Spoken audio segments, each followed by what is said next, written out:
Hello everyone, please come back to my YouTube channel. आज का विषय बहुत महत्वपूर्ण, बहुत इंपॉर्टेंट, बजट श्रृंखला का मेरा चौथा वीडियो। मैं आरंभ में ही आपसे ये अनुरोध करना चाहूंगा, अगर आपने अभी तक मेरे चैनल को सब्सक्राइब नहीं किया है, please do subscribe to my YouTube channel. Also press the bell icon button so that you get my notifications in time. Crypto currency budget 2022-23 में घोषणा की गई है कि हमारे रिजर्व बैंक द्वारा एक डिजिटल करेंसी डिजिटल रूपी के नाम से इशू की जाएगी। तो इसकी बैकग्राउंड को समझने के लिए हमें क्रिप्टो करेंसीज के बारे में थोड़ा जानना पड़ेगा। आपने bitcoin, bitcoin cash, Dogecoin, Moreno, dash आदि के नाम सुने होंगे। ये सब क्या हैं? ये सब क्रिप्टो करेंसी के नाम हैं और ये क्रिप्टो करेंसीज अब दुनिया भर में चलन में हैं। लोग इनमें निवेश करते हैं। एक व्यक्ति से दूसरे व्यक्ति को ये करेंसी ट्रांसफर भी होती है, जैसे कि हम अपना फंड्स को ट्रांसफर करते हैं। तो क्रिप्टो करेंसी है क्या? Crypto currency is a digital currency और वर्चुअल करेंसी, और ये करेंसी अभी तक विश्व में किसी भी सेंट्रल बैंक के द्वारा जारी नहीं की जाती है, बल्कि डेवलपर द्वारा बनाए गए प्रोजेक्ट से जुड़ी होती है। अभी तक विश्व में कोई भी सरकारी संस्था या गवर्नमेंट इंस्टीट्यूशन इसे रेगुलेट नहीं करता है, और इसकी वैल्यू डिमांड और सप्लाई पर निर्भर करती है। If demand is more, supply is less, value goes up. If demand is less and supply is more, the value goes down. और इसकी सुरक्षा के लिए जो तकनीक अपनाई जाती है उसका नाम है क्रिप्टोग्राफी। क्रिप्टोग्राफी बहुत सेफ टेक्निक है, दुनिया भर में इसका चलन है। भारत में क्रिप्टो का बड़ा क्रेज है, और वो आपको इन दो वाक्यों को पढ़ने के बाद बहुत अच्छी तरह समझ में आ जाएगा। भारत में अभी तक 10.07 करोड़ मालिक हैं क्रिप्टो करेंसी के, जो विश्व में सर्वाधिक हैं, सबसे अधिक हैं। यानी इस मामले में हम विश्व में नंबर 1 हैं, और जनसंख्या के आधार पर भी 7.30% लोग क्रिप्टो में निवेश करते हैं, और इस आधार पर भारत विश्व में 5वें स्थान पर है। Come to the main focal point, digital rupee. Digital rupee है क्या?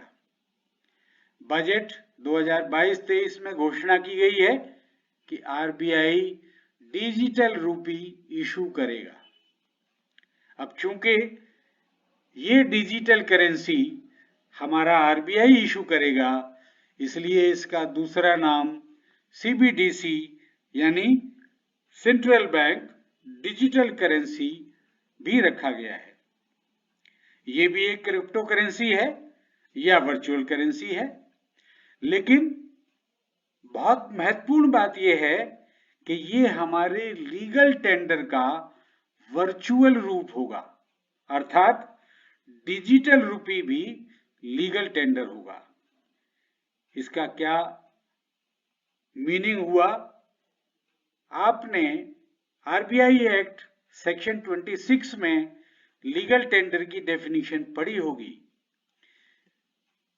कि हमारे लीगल टेंडर को within the boundaries of the country, यानी within India, nobody can refuse to accept in payment and on account.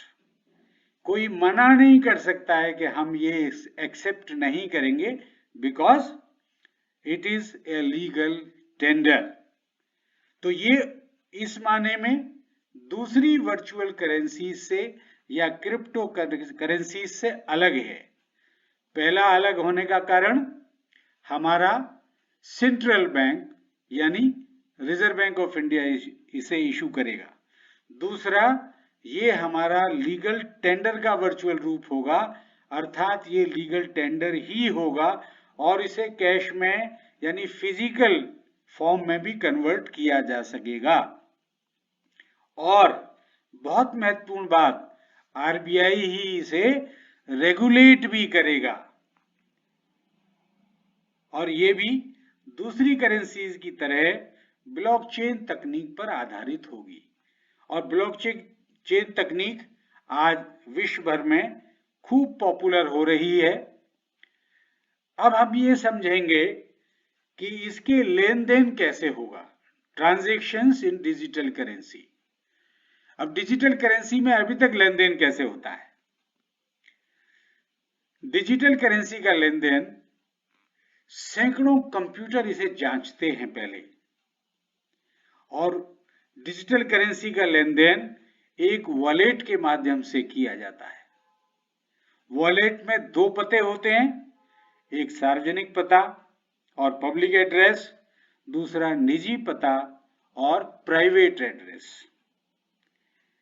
तो धनराशि को एक वॉलेट से दूसरे वॉलेट में भेजने के लिए हमें सार्वजनिक पते की आवश्यकता होती है, अर्थात सार्वजनिक पता प्राप्त करने वाले व्यक्ति का रजिस्टर्ड होना चाहिए। और वॉलेट के अंदर धनराशि तक पहुंचने के लिए पासवर्ड अथवा प्राइवेट की आदि की आवश्यकता होती है। तो लेन देन पूरी तरह सुरक्षित है, सैकड़ों कंप्यूटरों के माध्यम से जांच होती है, पब्लिक एड्रेस प्राइवेट एड्रेस का उपयोग होता है, वॉलेट के अंदर पहुंचने के लिए पासवर्ड और प्राइवेट की आवश्यकता होती है। तो लेन देन भी पूरी तरह सुरक्षित है।